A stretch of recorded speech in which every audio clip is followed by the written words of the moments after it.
민수기 계속해서 나누고 있습니다. 19장 1절서부터 19장 10절입니다. 여호와께서 모세와 아론에게 말씀하여 이르시되 여호와께서 명령하시는 법의 율례를 이제 이르노니 이스라엘 자손에게 일러서 온전하여 흠이 없고 아직 멍에 매지 아니한 붉은 암송아지를 내게로 끌어오게 하고 너는 그것을 제사장 엘르아살에게 줄 것이요 그는 그것을 진영 밖으로 끌어내어서 자기 목전에서 잡게 할 것이며 제사장 엘르아살은 손가락에 그 피를 찍고 그 피를 회막 앞에 향하여 7번 뿌리고 그 암소를 자기 목전에서 불사르게 하되 그 가죽과 고기와 피와 똥을 불사르게 하고 동시에 제사장은 백향목과 우슬초와 홍색실을 가져다가 암송아지를 사르는 불 가운데에 던질 것이며 제사장은 자기의 옷을 빨고 물로 몸을 씻은 후에 진영에 들어갈 것이라. 그는 저녁까지 부정하리라. 송아지를 불사른 자도 자기의 옷을 물로 빨고 물로 그 몸을 씻을 것이라. 그도 저녁까지 부정하리라. 이에 정결한 자가 암송아지의 죄를 거두어 진영 밖 정한 곳에 둘지니 이것은 이스라엘 자손 회중을 위하여 간직하였다가 부정을 씻는 물을 위해 간직할지니 그것은 속죄제니라. 암송아지의 죄를 거둔 자도 자기의 옷을 빨 것이며 저녁까지 부정하리라. 이는 이스라엘 자손과 그 중에 거류하는 외인에게 영원한 율례니라. 오늘 저희가 나누었던 민수기 19장 말씀에는 정결의 규례가 나와 있습니다. 다름이 아니라 죄에 대해서 어떻게 용서를 받을 것이냐, 죄 사함을 씻는 방법이 뭐냐, 부정하고 더럽혀진 것을 어떻게 하면은 깨끗하게 회복시킬 것이냐라는 것을 하나님께서 모세와 아론에게 명령을 하신 겁니다. 2절 말씀해 보니까 여호와께서 명령하시는 법의 율례를 이제 이른다라고 하시면서 구체적으로 말씀하시죠.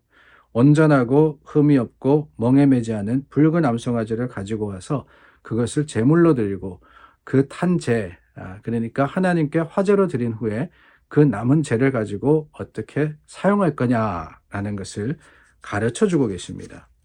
한마디로 하면은 부정한 것을 씻는 규례, 그 방법을 일러주시는 것이에요. 우리는 사실 레위기 말씀이나 민수기 말씀이나 이러한 그 정결의 규례 또 여러 가지 율법에 대해서 나오면은 참 어렵습니다. 복잡하기도 복잡할 뿐더러 또한 어떻게 생각하면은 직접적으로 우리 삶과 연관이 없다라고 여겨지기 때문에 흔히는 이렇게 그냥 스킵하는 그런 경우가 많습니다.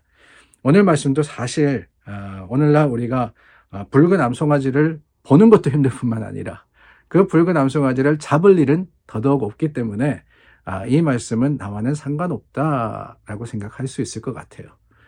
그러나 여러분 그렇지 않습니다.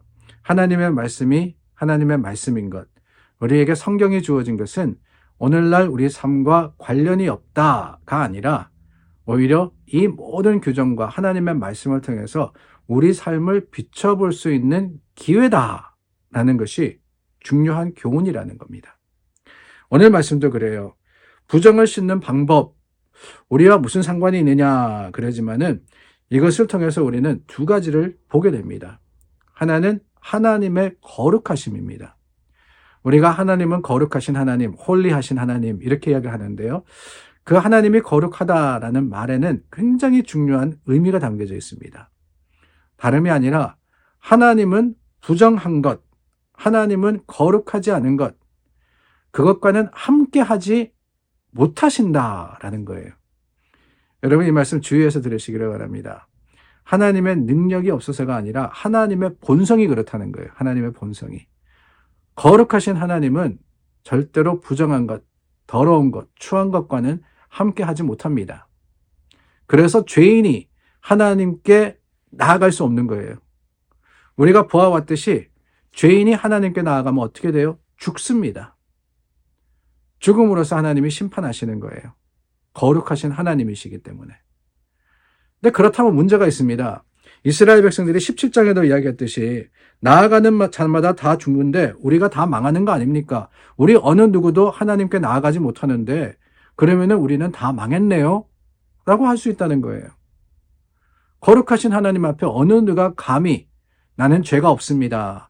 나는 정결합니다. 라고 나갈 수 있겠어요? 할 수 없어요. 우리는 다 죄인이기 때문에. 그렇다면 하나님과 우리는 동떨어지느냐? 하나님과 우리 사이에는 어떠한 벽이 있고 어떠한 그 차즘이 있어가지고 갭이 있어가지고 하나님께 우리는 절대로 나아갈 수 없느냐? 절대로 나갈 수 없습니다. 그러나 하나님께서는 사랑의 하나님이시라서 그 절대로 할 수 없는 것을 할 수 있는 방법을 가르쳐 주신 거예요. 그게 뭐냐? 바로 오늘 우리가 나누는 말씀, 이 말씀입니다. 이스라엘이 부정하나, 이스라엘이 하나님 앞에 온전치 못하나, 하나님께서는 그들에게 이 방법을 통해서 내게 나오라 라고 가르쳐 주시는 것이 바로 제사며, 그것이 바로 오늘 그 붉은 송아지의 제사용법인 겁니다.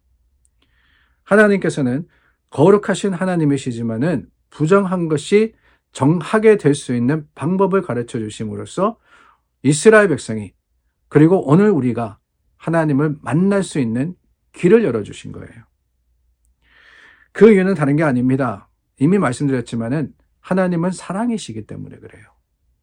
이스라엘을 사랑하셨기 때문에 그들과 함께 하시기를 원하시고, 함께 하시기를 원하셨기 때문에 할 수 있는 방법을 일러주신 거예요.